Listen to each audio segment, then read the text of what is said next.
Hello बच्चों, स्वागत है आप सबका फिजिक्स हेल्प में फिर से एक बार बच्चों। तो ये एक बहुत सुंदर प्रॉब्लम है और इस पर अपन डिस्कस करेंगे। अब ध्यान से देखिए। क्वेश्चन पूछा जाता है प्रोजेक्टाइल मोशन में कि भाई इस तरह से अपने पास एक्स एक्सिस वाई एक्सिस है, ये सिंपल प्रोजेक्टाइल है और किसी कोण थीटा पर फेंका गया है। तो थीटा क्या हो मैक्सिमम रेंज के लिए, तो आप क्या करते हो, आप वाई दिशा को अलग स्टडी करते हो और एक्स दिशा को अलग से स्टडी करते हो। ठीक है बच्चों। और उसके बाद रेंज को डिफ्रेंशिएशन करके ज़ीरो पुट करते हो। इस क्वेश्चन में स्पेशली दे रखा है कि जी तो नीचे 10 है, लेकिन एयर का एक्सेलरेशन क्षैतिज में हॉरिजॉन्टल में 10 दे रखा है। ठीक है बच्चे। अगर ये नहीं होता तो आपको पता है थीटा बराबर 45 डिग्री पर मैक्सिमम आता है, जो आपको पता है। क्वेश्चन है कि भाई ए भी दिया हुआ है 10, तो कोई दिक्कत नहीं है। हमने कहा कि वाई को स्टडी करो। वाई में एक्सेलरेशन 10 है तो वाई में समीकरण वैसे ही बनेगी जैसे पहले बनती थी। एस वाई बराबर U Y T plus half A Y T square.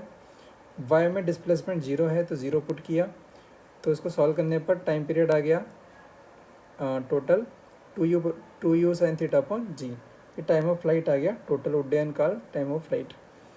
अब अपन ने कहा कि क्षैतिज में यानी कि हॉरिजॉन्टल में कितना चला ये आर, इसी कहते हैं रेंज या परास। कितना हुआ कितना ये तो हमने कहा एस एक्स बराबर you x T plus half A x T square. बस इस क्वेश्चन में इस बार एक्स की जगह कितना आ जाएगा, 10 आ जाएगा। एक्स की जगह कितना आएगा, 10 आ जाएगा। तो एक्स की 10 पुट किया और टी का वैल्यू यहाँ से पुट किया, उसको सॉल्व किया तो आर का फंक्शन ये बना हमारे पास। इस तरह से आर का फंक्शन बन गया। अब इसको मैक्सिमम के लिए, अब देखो जब ये नहीं हुआ करता था तो बहुत इजीली आ जाता था थीटा बराबर 45 डिग्री, लेकिन अब थोड़ा सा कष्ट हुआ तो कोई दिक्कत नहीं है। अब हमें मैक्सिमम चाहिए तो मैक्सिमम मिनिमम का कंसेप्ट लगाएंगे। तो D R by D theta 0 put करेंगे। पुट करके सॉल्व किया, थोड़ा बहुत कष्ट हुआ लेकिन आसानी से आंसर आ गया। 10 2 थीटा बराबर -1, थीटा बराबर 2 थीटा बराबर 135। अपन जानते हैं 10 में क्या होता है भाई, 10 में क्या होता है अपन जानते हैं। ठीक है, 10 45 + 1 135 -1, तो थीटा आ गया 135/2 67.5 डिग्री, जिसका सॉल्यूशन है। चलिए अपन बात करते हैं इसी क्वेश्चन में एयर है जी है, बस इंक्लाइन को रख दिया, ऊपर उठा दिया 30 डिग्री। अब क्या करेंगे, अब ध्यान से देखें। अब मैं अपना x ये नया x मानूंगा और इससे अपन नया y मानेंगे। ठीक है, चलिए। तो मैंने कहा कि यह जो g था उसके कंपोनेंट करो इस हॉरिजॉन्टल जिस प्लेन पे उठाया उसके अलोंग। तो इधर आ जाएगा g cos 60, इधर आ जाएगा g sin 60। ठीक है, ये जो एयर का एक्सेलेरेशन था, अब मैंने सोचा कि ये डायरेक्शन मेरे कोई काम की नहीं है। ये नया वाला x और ये नया वाला y क्यों ना इसके अलोंग में कर दूं। अलोंग मतलब या तो उसकी दिशा में या विपरीत। तो इसका मैंने 30 डिग्री पर कंपोनेंट किया इधर और एक नीचे वाला किया। तो ये कंपोनेंट नहीं किया 10 cos 30 और ये नीचे हुआ कितना 10 sin 30। तो ध्यान से देखो, x दिशा में नया x दिशा में नया x है, ये x न्यू इस दिशा में दो कंपोनेंट हुए। 10 cos 30 उसी डायरेक्शन में है और ये g cos 60 अपोजिट में है। मतलब x दिशा में नेट एक्सेलरेशन अपना हो गया कितना 10 cos 30, यानी कि 10 को मैंने g लिख दिया, cos 30 √3/2 माइनस g cos 60, क्योंकि ये इधर है ये इधर है अपोजिट में है, तो ये बना दिया। उसी तरह से नए y दिशा में नया y दिशा में एक्सेलरेशन कितना है, तो g sin 60 और एक ये वाला कितना g sin 30 यानी कि g/2। तो देखो दोनों जोड़ दिए g/2 प्लस g sin 60। अभी क्वेश्चन को हम ऐसा मान सकते हैं कि हॉरिजॉन्टल में ही है, बस g चेंज हो गया इतना और x में एक्सेलरेशन चेंज हो गया इतना। मतलब इसको हम नीचे बिठा सकते हैं अगर हम नेट x और नेट y में एक्सेलरेशन ले लेते हो। अब ये पुराने क्वेश्चन जैसा ही है, x को स्टडी करो y को स्टडी करो, इसका नया टाइम ऑफ फ्लाइट अलग कुछ आएगा।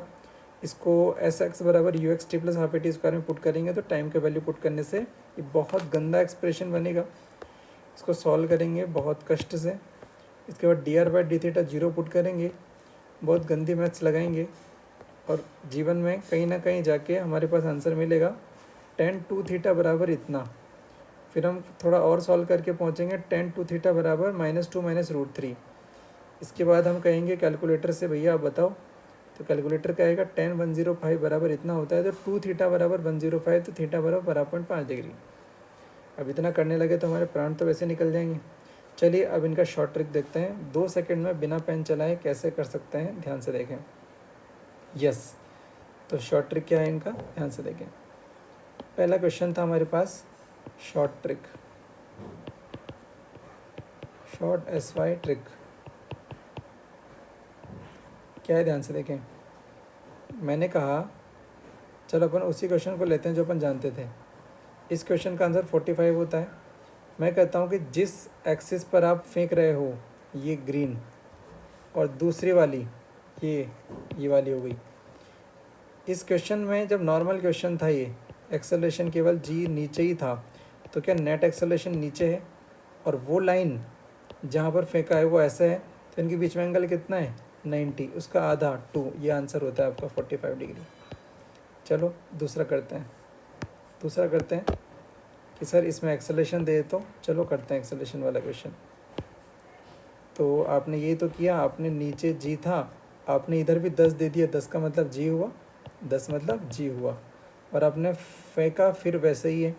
मैंने कहा किस पर फेंक रहे हो, उसको पीला बना दो या ग्रीन बना दो, ग्रीन बना दो, उसको ग्रीन बना दिया।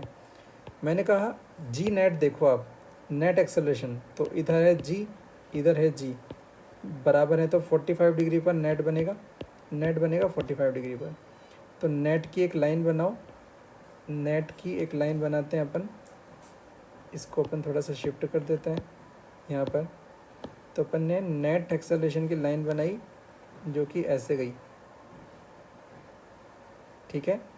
नेट एक्सेलरेशन की जो लाइन है 45 डिग्री पर जाएगी, तो 45 डिग्री पर अपन ने ये लाइन बना दी, ये 45। मैंने आपसे कहा नेट एक्सेलरेशन वाली लाइन यानी कि ये और जिस पर फेंका यानी कि हरी, इनके बीच में एंगल कितना, ये एंगल टोटल ये है 180 माइनस 45 बराबर कितना, 135। मैं बोलता हूँ इसका आधा कर दो, बराबर 67.5 आंसर, बिना सॉल्व करें।